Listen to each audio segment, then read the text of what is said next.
Have you ever heard the screech of metal cutting through your own fence on a peaceful morning? What if the person giving the orders was your HOA president, smiling like she was doing you a favor? And what if that one act of pure entitlement triggered a chain reaction of mud, lawsuits, and exposed secrets that turned her perfect little kingdom upside down?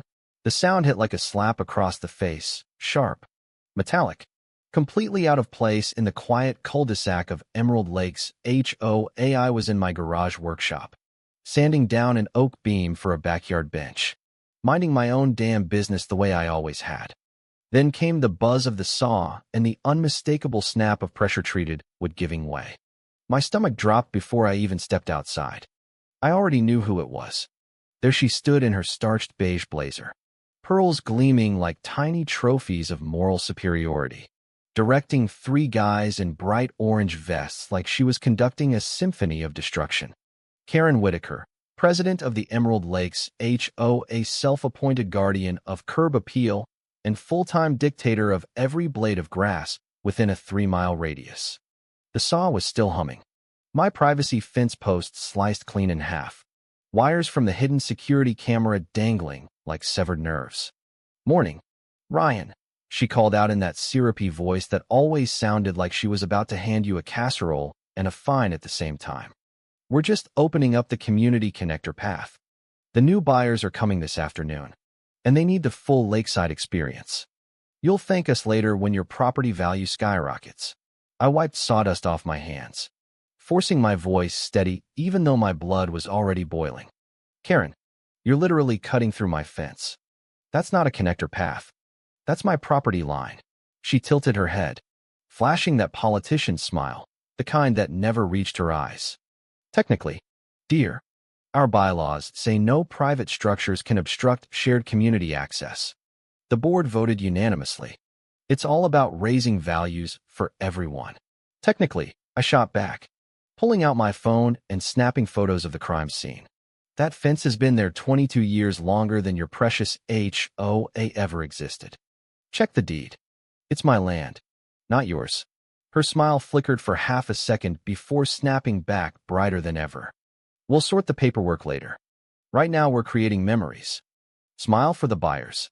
By sunset, they'd driven 3 shiny SUVs straight through the gap, tires chewing up the grass I'd just reseeded. Mud splattered my mailbox, and one of their ridiculous vinyl banners, "Emerald Lakes, Together We Shine," lay half buried in my ditch like a fallen flag of surrender. I texted her the photos. Her reply popped up instantly. "Temporary inconvenience. The board will handle repairs. Community first." I typed back one line. "The sheriff will handle this." The next morning, Deputy Ramirez showed up, took one look at the ruts, and sighed like a man who'd seen this HOA circus too many times. "Trouble with the board again." "Huh. Twice last year," I said quietly.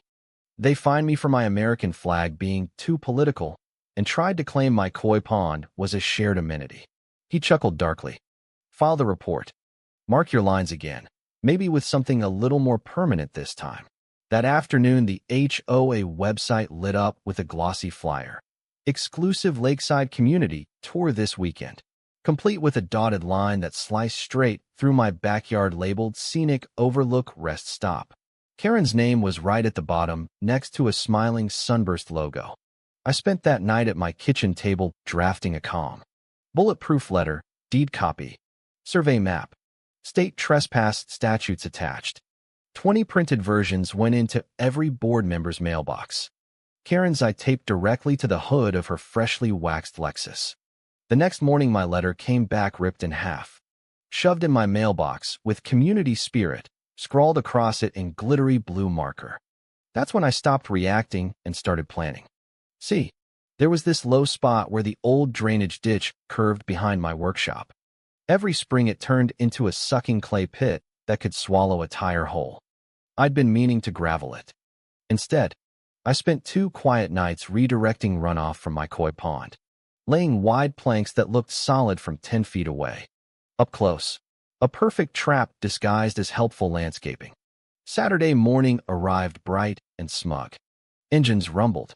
Karen's voice carried like a megaphone of self-importance. Her white Lexus led the parade, 2 realtors Escalades, 3 more SUVs, and a pickup flying the HOA banner. She waved like royalty. "See, everyone, this is what progress looks like," she trilled, rolling past me without even slowing down. "Exclusive lake views for all." I sipped my coffee and called out mildly, "Might want to stick to the marked gravel." "Karen," she smirked, "it's been inspected." "Ryan, try to keep up with the spirit of the community." The convoy rounded the bend.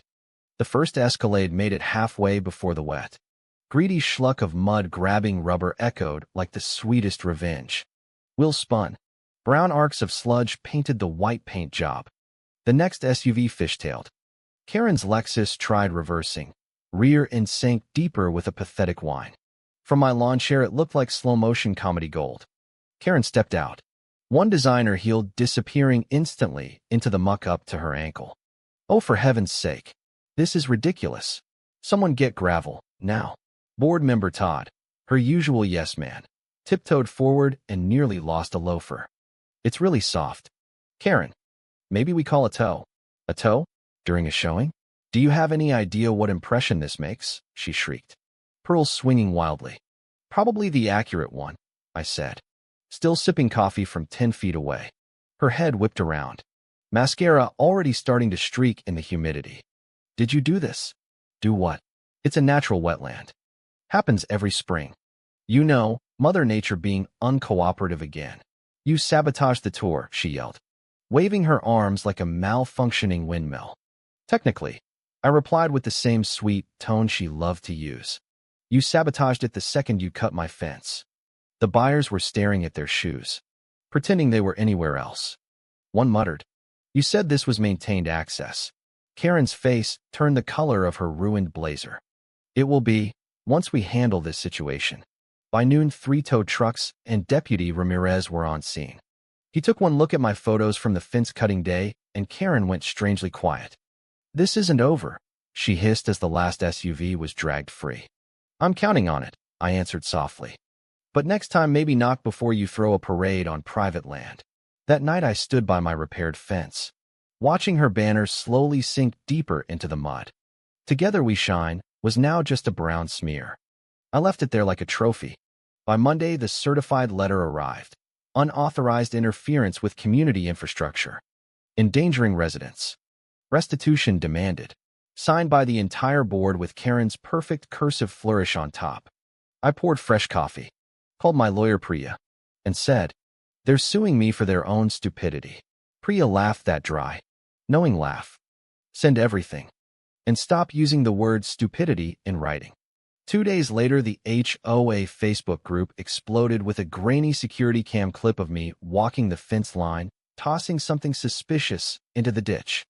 Caption: "Ryan's sabotaging community progress. Caught on camera."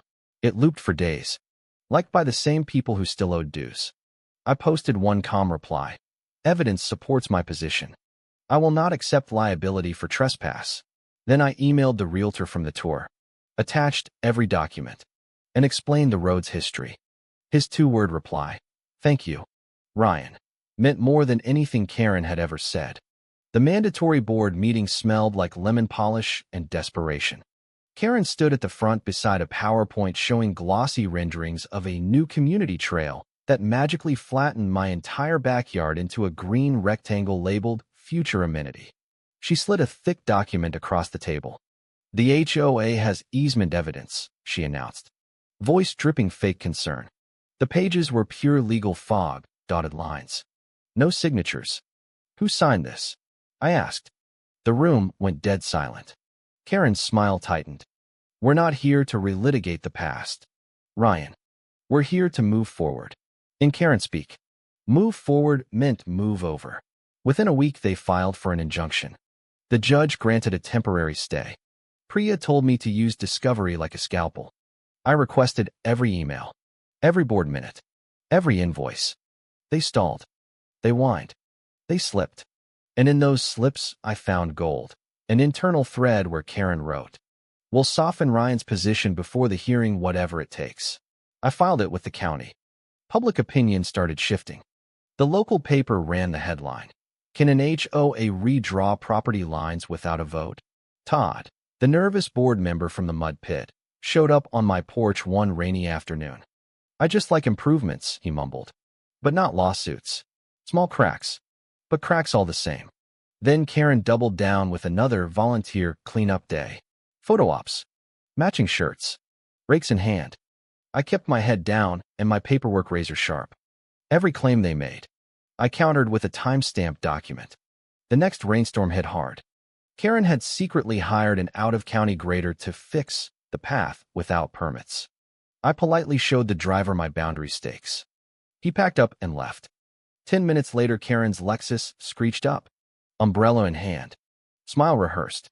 "You just cost us community improvement," she hissed. "Because it's my property," I answered. Her laugh cracked. "We'll see what the community thinks." That evening, she posted a photo of herself standing dramatically by the mud with the caption, "Some residents oppose progress, but Emerald Lakes will shine together." Comments exploded. Even Todd chimed in. "Permits matter." Karen. A week later, the county inspector slapped a stop work order on her secret grading plan.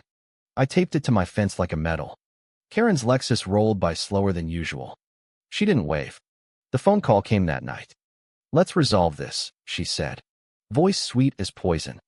"We'll compensate you partially for shared access." "Partially," I echoed. "Like another mud parade?" Her tone cracked. "You're making this harder than it needs to be." "I'm not making anything," I said quietly. "I'm just refusing to hand over what you already stole." She hung up. Then someone dumped 20 tons of gravel outside my fence. No permit. No warning. Deputy Ramirez took photos and shook his head. "These people really don't quit." The next downpour washed the gravel straight into the ditch, flooding everything. The county inspector's report was brutal. Unauthorized materials placed by HOA caused obstruction and flooding. Their first official black mark. Karen snapped. She called an emergency meeting that Todd secretly recorded. You could hear her screaming, "I don't care whose land it is. We'll make it community property by precedent." That audio became Exhibit A. The story went countywide. Cleanup day turned into disaster when volunteers hit a buried irrigation line. Water shot 20 feet in the air, soaking Karen head to toe in her crisp white jacket. The photo went viral. I didn't post it, but I definitely saved it. She filed a civil complaint anyway, burying a prescriptive easement petition deep in the paperwork. Priya called. "She's going long game. We need to prove historic ownership." I dug out my late father's handwritten logs. The road had existed 20 years before the HOA was even formed. Then Priya found the forgery, a 2015 maintenance agreement with my forged signature. Forensic analysis confirmed it. Probability of forgery, extremely high. When that report hit court, the board turned on Karen like sharks smelling blood. She was forced to resign. But the nightmare wasn't over. A white van started appearing near my fence at night. One morning, I found fresh footprints in a half-dug hole. The final storm rolled in, the kind that makes the air hum. My security cameras went black. Power line cut. Smoke rose near the generator, oily rags. If the rain hadn't hit first, the whole shed would have gone up. Then headlights. Karen's Lexus nose deep in the rising flood. Water climbing the doors. I could have left her there. Instead, I grabbed a rope and hauled her out.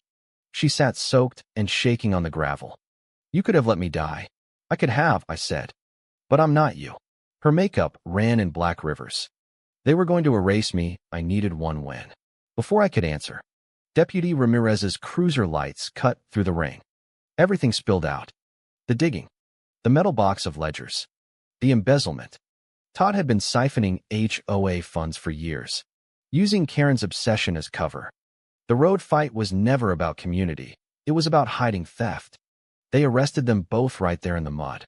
Weeks later, the HOA was dissolved. Neighbors formed a volunteer committee. No dues. No dictators. Just people. When Priya handed me the final court order, she smiled. "You won. Feels more like surviving," I said. That night, I walked the repaired fence under clear stars. In the grass, something glinted. A rusted HOA lapel pin. I picked it up, turned it over, and laughed quietly. People lose themselves chasing control they never really had. Sometimes winning isn't loud revenge. It's quiet endurance. It's standing your ground until the storm passes and the truth has no choice but to surface, cleaner than the gravel after rain. And when it finally does, the only sound left is the wind and the faint echo of neighbors finally learning what sharing a neighborhood really means. So tell me, if your HOA Karen cut your fence and called it progress, would you fight back or would you let her in? Drop your thoughts below, because I've got a feeling this isn't the last storm coming to Emerald Lakes. Personal takeaway: never let polite smiles and community first slogans blind you to stolen rights. Document everything. Stay patient and watch the entitled crumble when the mud finally hits. Boundaries aren't suggestions, they're everything.